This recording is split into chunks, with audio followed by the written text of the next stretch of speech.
మనతో పాటు అమెరికా నుండి వచ్చినటువంటి ఒక ప్రొఫెసర్ ఉన్నారు. Professor Peter Constantine. ఆయన ప్రపంచంలో ఒక 10 భాషల్లోంచి అనువాదాలు చేస్తారు. Such initiation is happening for the first time in if you take in any other languages, even in Indian languages or across the international languages. Have you heard any such kind of initiation? So it's a very energetic thing and very unusual. So I think not only from an Indian perspective for Indian languages, whether the Northern Indian or Southern Indian languages, but it's an unusual and very positive thing from an international perspective. And how you see the works coming into the translation from one language to another languages? Literature is the important element. In other words, literature in Telugu as well. So not word for word, these are the 10 words that not anglicizing Telugu in that sense and making it sound unusual. The reader is important. The Telugu reader is very, very important, and I think the book has to be written, translated for that reader. And doing translation from this language, you need so much of vocabulary, and you must understand the culture from which language you are translating. So how could you able to learn all these things? My mother tongue, so the language that my mother spoke to me only, was German. Then in the village where we're from, in Austria, where my mother is from, they have a Slavic language, which is similar to Czech and Slovak. Many of the classes were in Russian, so that became a very important language. You are able to do translation from 4-5 languages. So what are the difficulties you face? People are beginning to use ChatGPT as well, AI, for that. Yes. We'll find out what's going to happen with that. There's going to be an interesting new chapter in translation. Telugu book, in a way that an Indian audience might appreciate. It might be difficult to publish it Telugu, who's maybe 18, is cool, is going out to a party, is doing something. In English, you kind of want that person to sound the same way. So maybe not all American, but at least to have as much of that youthfulness and so on and so forth. Purchasing the bride thing, I believe it is everywhere. Even it was very much practiced in India. Even Nizam did the same thing with the Rishwars. She's also Taman's princess. I have a family connection with them. One of my very close uncles, they were cousins of his. So it's not an exact family collection, but it's connection. It's one of those things where you grow up hearing stories and stories and stories. I had actually made plans to come over in order to see the houses, to see Bella Vista, and to see these places that I'd heard so much about. So when I went to Bella Vista, we saw the rooms that were in those photographs, which was an amazing thing because it's remained almost exactly how it was. Cousins who were, because it's a very large family, I think also like the Nizam's family, where there are many thousand who are direct descendants because of the many wives and concubines and the way things were done. It also shows an Indian reality. Same thing, yes. So in other words, I think I'm very happy that the book is being translated into Telugu, because I think the Telugu readership will understand.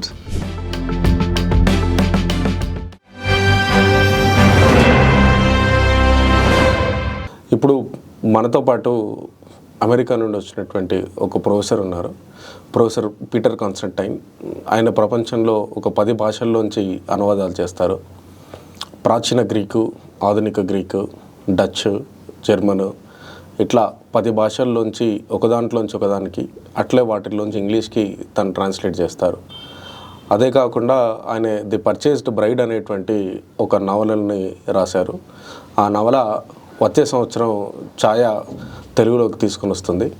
ఆయన ఇండియాలో ఒక fellowship మీద తిరుగుతూ ఉన్నారు. ఆ సందర్భంగా ఆయన హైదరాబాద్లో ఒక టాక్ ఇవ్వడం కోసం వచ్చారు. ఆయన ఇప్పుడు 3TV ప్రేక్షకుల కోసం తన అనువాద ప్రయాణం ఎలా జరిగింది, ఇన్ని భాషలు ఎలా నేర్చుకున్నారు, ఆ నవల రాయడం వెనకాల ప్రేరణ ఏంటి, అదేవిధంగా ఆయనకు హైదరాబాద్తో కూడా ఒక ప్రత్యేకమైనటువంటి జ్ఞాపకాలు, అనుబంధం ఉంది. ఆ విషయాలు కూడా మనతో పాటు పంచుకుంటారు. Yeah, Professor Peter, we are glad to have you in Hyderabad. Very happy to be here for the first time. Yeah, and Chaya is bringing 25 titles from the 15 international languages to Telugu. So I believe such initiation is happening for the first time in, if you take in any other languages, even in Indian languages or across the international languages. Have you heard any such kind of initiation with this huge? Well, actually, it's an interesting and very energetic move because even presses, let's say, the major presses, if we want to call it that, in America, would not generally do a sudden movement to acquire 25 books at once. And I know that it's 25 to start, that there's going to be more.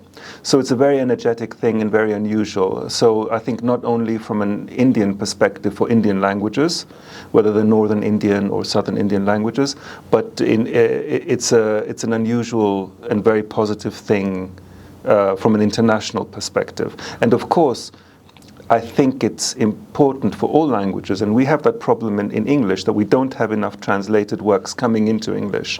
So literature becomes so much richer when we import translations from different languages and cultures, because then these works exist in Telugu, in this case, and then you can read new translations of world authors, ranging, as I know, from classical works to more modern, which I think is part of the current initiative. And you teach translation studies and you yourself as a translator, and how you see the works coming into the translation from one language to another languages, and how it will help the target language to flourish. Well, in discussions with Chaya yesterday, I found it very encouraging to hear that literature is the important element. In other words, literature in Telugu as well. So not word for word, these are the 10 words that this American writer has written, let's do 10 Telugu words. Not using American idioms in Telugu, not anglicizing Telugu in that sense and making it sound unusual.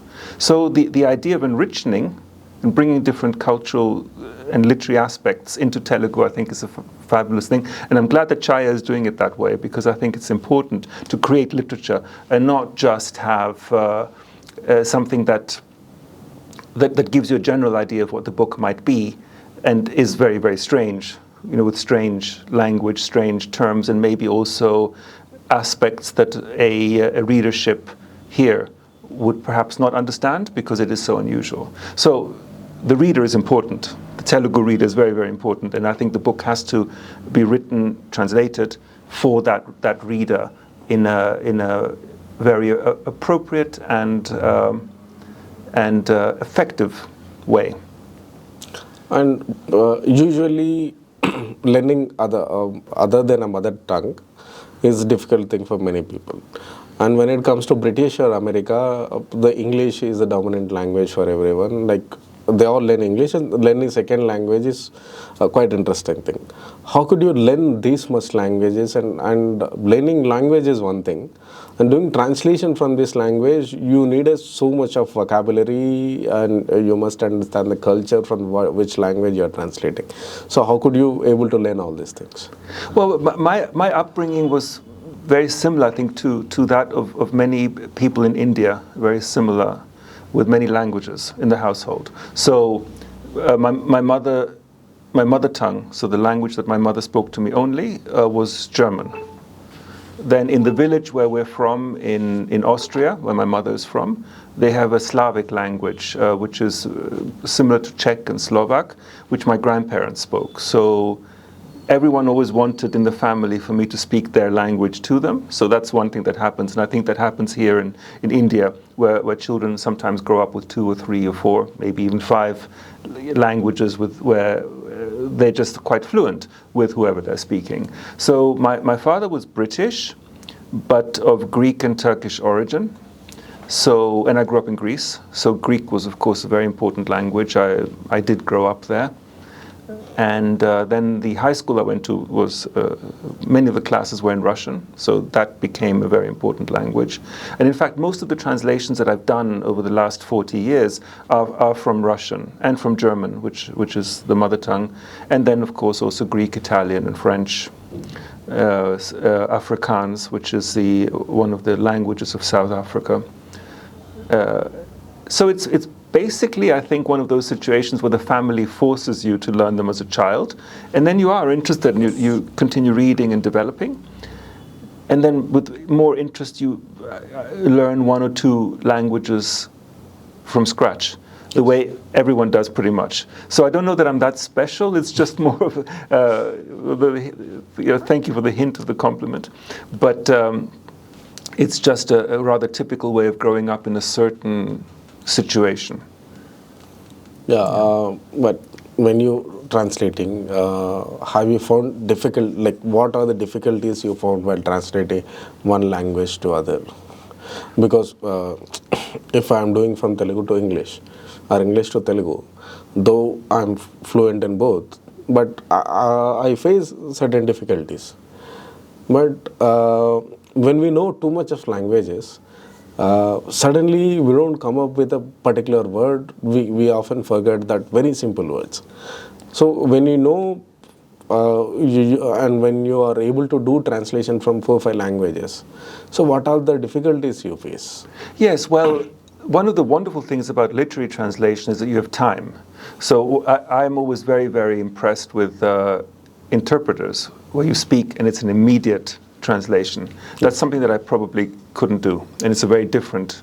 So we have time to think about those things. I think if you can't think of a word, you can think until you think and find it. But there are also dictionaries, online dictionaries, Google. So one should use for translation everything that is there, everything that is usable. People are beginning to use ChatGPT as well, AI, for that. Yes. We'll find out what's going to happen with that. That's going to be an interesting new chapter in translation.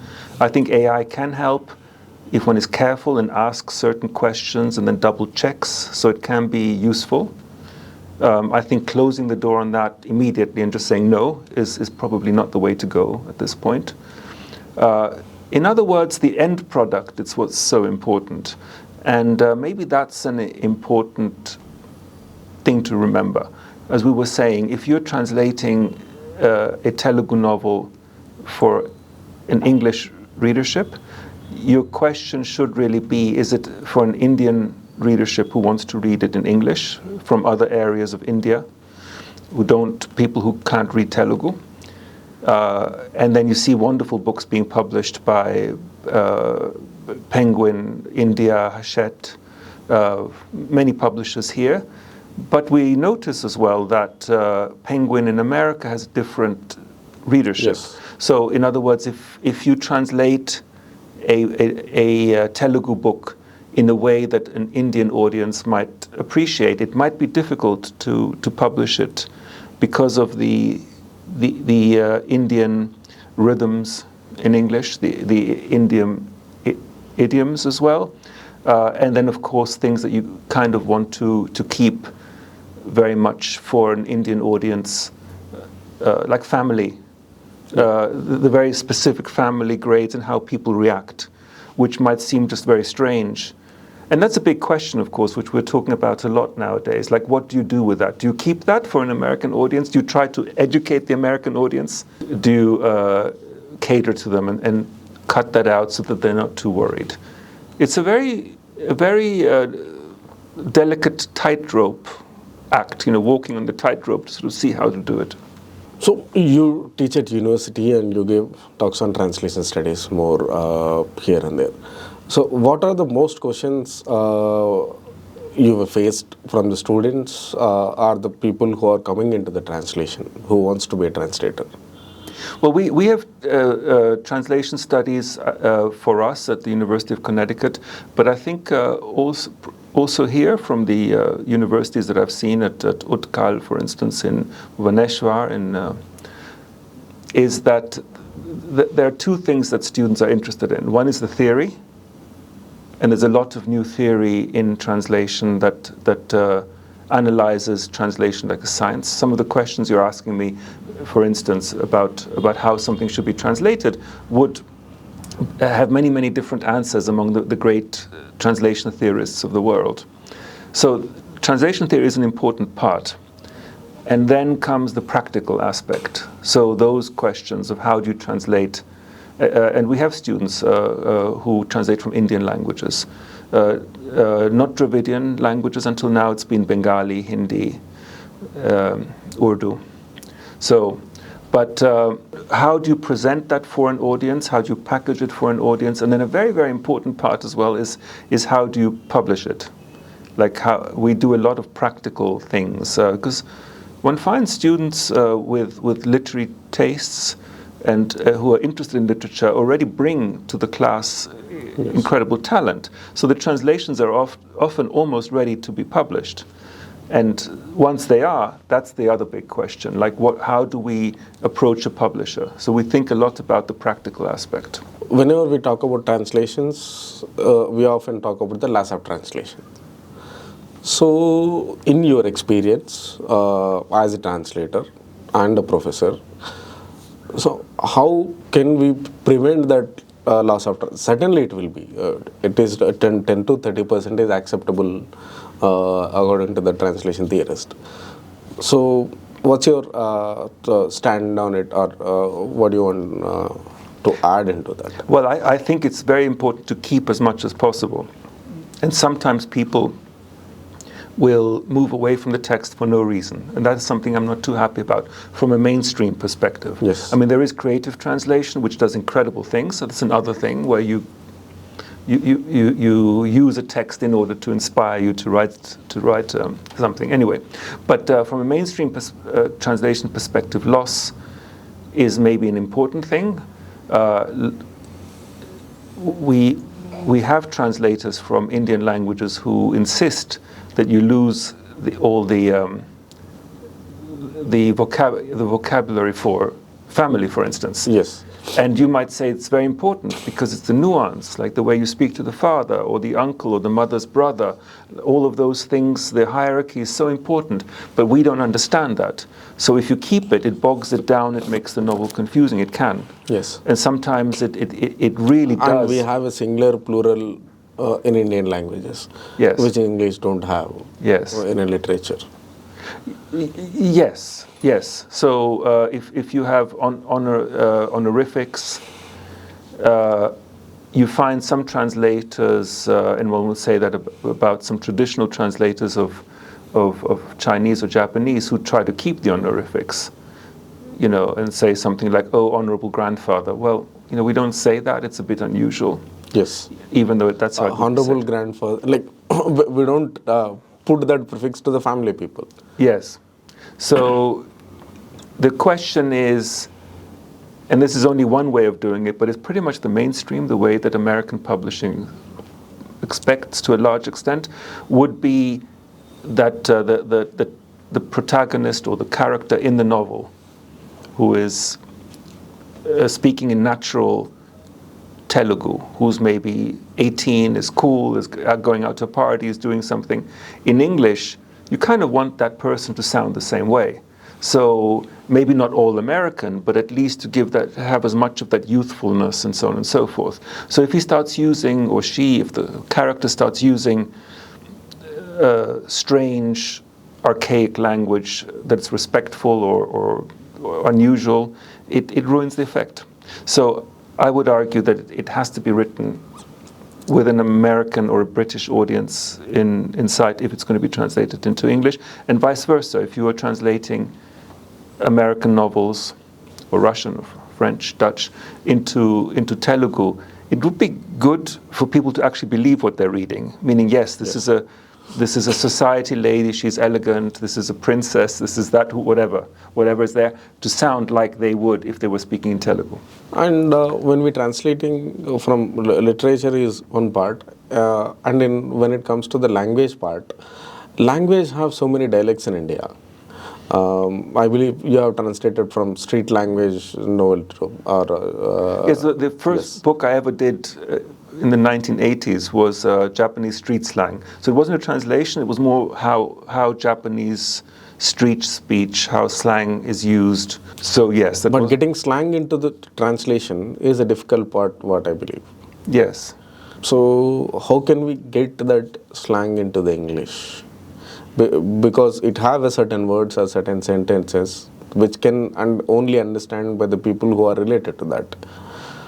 And if it is the author's style, and yesterday we were discussing about multilingual phrases in one sentence. Yes. So when we are translating it, like most of the English sentences has French words, which fix exactly in that particular sentence. So you mean Latinate words like to look or to observe or things like that? You mean Latin versus Anglo-Saxon origin? Yes. When you say French, right? Yes. Yeah. So those are the levels, though. So, in fact, that's an interesting point. Sometimes we see, because natural speech or village speech, if you have somebody from a British village, would generally use more Anglo-Saxon type words. They would say walk, they wouldn't say ambulate or something like that. So if you make a mistake like that as a translator, suddenly you don't believe what you're reading. And that's what it is. When, let's say you have a villager and the villager is speaking, do they sound right? If it's somebody's elderly grandmother who's speaking Telugu, you can't make her sound like a modern American woman. Exactly. She needs to somehow sound like someone's grandmother. Things like that, to try and capture and recreate the drama. It's a dramatic act. And let's come to your writing part. So from where you drawn this idea of writing Purchase to Bride? Well, so it's the one novel that I've written. It took about 20 years to write, not because it's a very large novel, but because I wrote it in bits and pieces. And it was about the Turkish side of my family that nobody in my family liked to talk about. They did talk about it, but it was something that they tried to hide. It was also something that I was also asked never to mention. That I was of Turkish background. I remember when I did in Greece, I was interviewed by a Greek newspaper in the 1990s, and I mentioned that my grandfather was Turkish, and my aunts found out about it. Oh, and it was a big scandal. Like, how could you say that? We're ruined. You know. So why is that reaction? Why this terrible escape, from this place? So I tried in the novel, in The Purchased Bride, to recreate what it was. So their mother, who was 13 when their father purchased her for £2,000 sterling, which was a lot of money back then. I'm told. I mean, this is another interesting thing, and this is why the novel is a good vehicle for that. It's not a memoir, it's a novel. Because was it 2,000? Or was it this? Or was it that? One never quite knows. Yeah. Whatever you can't convince in the non-fiction, you can convince it in the fiction. And I wanted to write to look into what the psychology of this family, but through fiction. So in the novel, she's 15; she's not 13, and I wanted to sort of show what it is like for a very rich Turkish gentleman to purchase a very, very poor but good-looking 13-year-old, 15-year-old, as she is in the novel. My father always thought that this was a great thing that his father had done. I was wondering about that, though, because the mother had no agency, as they say. I mean, if he decided that she wasn't good-looking enough, he wouldn't have. She would have ended up badly. So even though she was the chosen one and how wonderful, she was a victim from my perspective. But my father never thought so. So that was something else that I wanted to study somehow, like why this British gentleman of Greek and Ottoman background would have this kind of an attitude, in the 1960s and 70s and 80s and 90s. But he was very Turkish, actually, and that was the interesting thing. Despite wearing British suits and having a Jaguar, and when I was born, immediately signing me up for Eton, the boarding school in Britain. So everything done like a British gentleman, as it were. So despite all of those things, he kept a diary in Ottoman script, in Turkish, like in Arabic script, all throughout his life. That was his diary. And so he was very, very Turkish. Ottoman, actually. Very Ottoman, but not. So you see, even now, even though I've written the book, I'm still confused about this interesting background. But when he read the book, he said, this is exactly how it is. It's exactly how you've really caught my father, you've really caught my mother. So I thought that was interesting, because it is a novel and not a biography. Confusing. I think that he maybe saw something, I think in reading it, because the way I described my grandfather the way he was, sort of this elegant European Ottoman type person. And I think he felt that description really hit the mark, and that's exactly what his father was like. So it was his joy of seeing his father on the pages again. So what was the response from the family? Because they were not ready to claim that they have this Turkish background. Well, so my father was born in 1914, and he lived a very long life. He almost lived to be 100. The aunts did not. The ones who were very upset in the 1990s when I first said that, that I was of Turkish background. So actually, none of his family have really been connected to that. My stepfather initially was not happy about the book, but then when he read it, he was. So that was good. Initially, he was not happy at all, actually. Like, how can you write this, and so on and so forth. So that's my mother's second husband, who's Greek. But he's very supportive now, and that's another nice thing. And it's nice. He's my closest relative at this point. Purchasing the bride thing, I believe it is everywhere. Even it was very much practiced in India. We have a word, Kanya Shulkam. Yes. Like, it's almost like a meher, but not exactly the meher. Meher is a very sophisticated word. Yes. But almost, even Nizam did the same thing with the Rishwars. She's also Ottoman's princess. Yeah, Durushavar and Nilüfer Sultan. And Hanim Sultan. you have a family connection with them, or the persons whom know the Rishwars? Yes, they were. So one of my very close uncles, they were cousins of his. So it's not an exact family collection, but it's connection. It's one of those things where you grow up hearing stories and stories and stories. So I wanted to come to Hyderabad before the pandemic. I had actually made plans to come over in order to see the houses, to see Bella Vista, and to see these places that I'd heard so much about. Because my uncle, and this I suppose happens with elderly uncles sometimes, once he reached 90, all he talked about was the 1930s and the 1940s constantly. So we would live, and I would see him every day. We would have dinner together every day. So we would just talk for hours about Durushavar and about Nilüfer and about Azam Jam or Azam Jah, the sons of the Nizam, and little stories, little gossip, some fun details, made it all very exciting. And many of his relatives, of the uncle's relatives, would also come over to Hyderabad and were in fact also supported by the Nizam, who was quite generous to the Ottoman family, the family of Durushavar Sultan, in other words, her father, the Caliph. He was the last Caliph. Yes.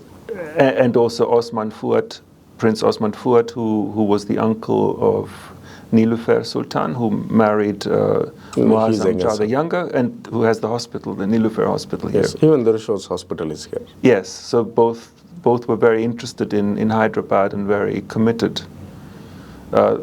I heard that they were not happy marriages, but they were very interested in the city and interested in the people and helping. Then again coming to the purchased bride. So it's a very long history of the Ottoman Empire and that particular culture.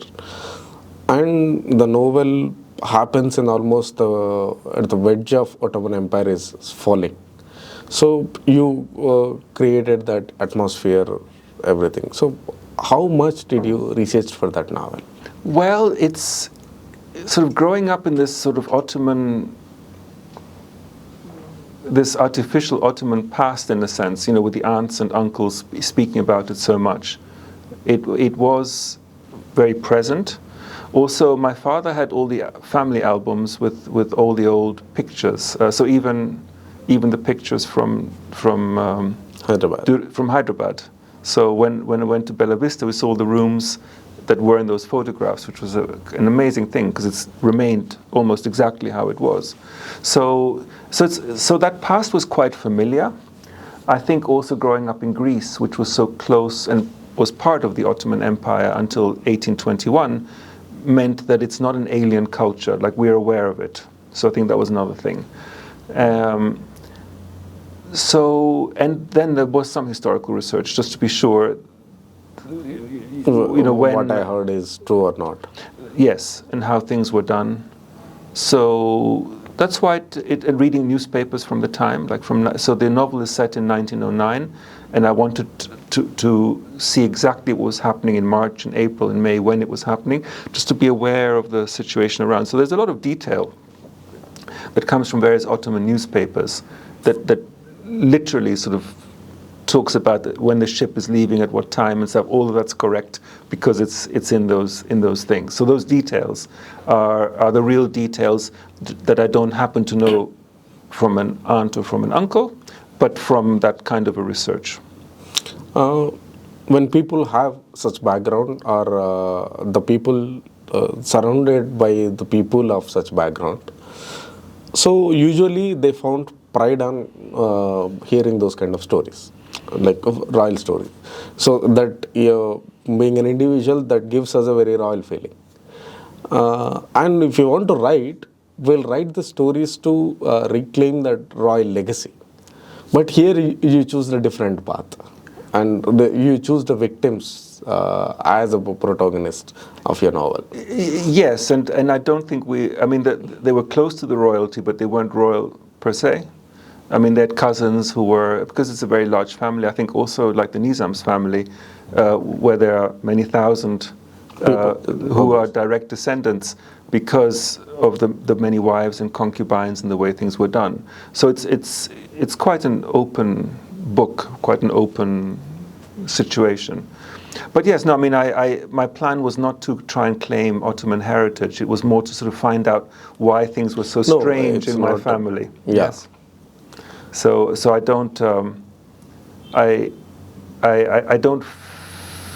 I feel actually after writing the book that chapter is sort of closed, and I'm back to who I am, meaning actually European, really. I mean, European, British, Greek. The Turkish element is there, but it is also missing culturally, because even though I understand the language to some extent a little bit, I really am not from there. There's been too much in between, I think, since they left, around 1924. So that's at this point 101 years ago. It's history. How the world received this novel? Well, it's been received in different countries in different ways, which is fascinating to me. So in Greece, of course, it's very much of a central book because it deals with a situation that we have tried to avoid in Greece, as mixed marriages between Greek and Turkish, and how things were. So it's quite an important book in Greece, more so than in English, because in America it's read like a interesting story from a distant past, from a distant country, but people don't connect. Same goes for Bulgaria. So it's been translated into Bulgarian, and there too, because Bulgaria was part of the Ottoman Empire, it's also read very much as part of a reality that people can connect with. And yesterday at the reading that we did the talk rather, one of the people who were present had come up and mentioned what you said, that she said that she read the novel and felt very connected because it also shows an Indian reality. Same thing, yes. So in other words, I think I'm very happy that the book is being translated into Telugu, because I think the Telugu readership will understand what's going on, will understand the problem that I have with it, maybe. Yes. they will understand the problem, I think, and that's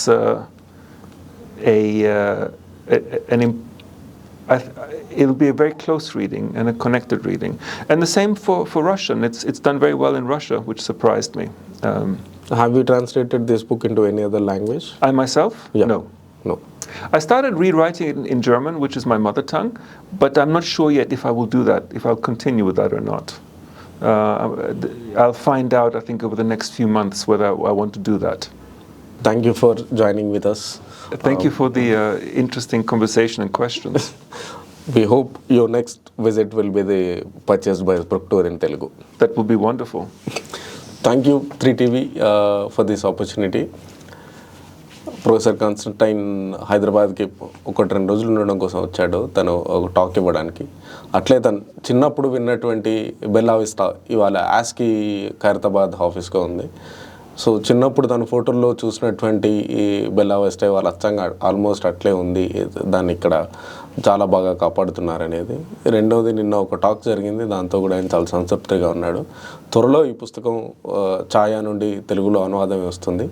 బహుశా వచ్చే సంవత్సరం ఆయనే ఈ purchased by book tour కోసం హైదరాబాద్ వస్తారు. Thank you.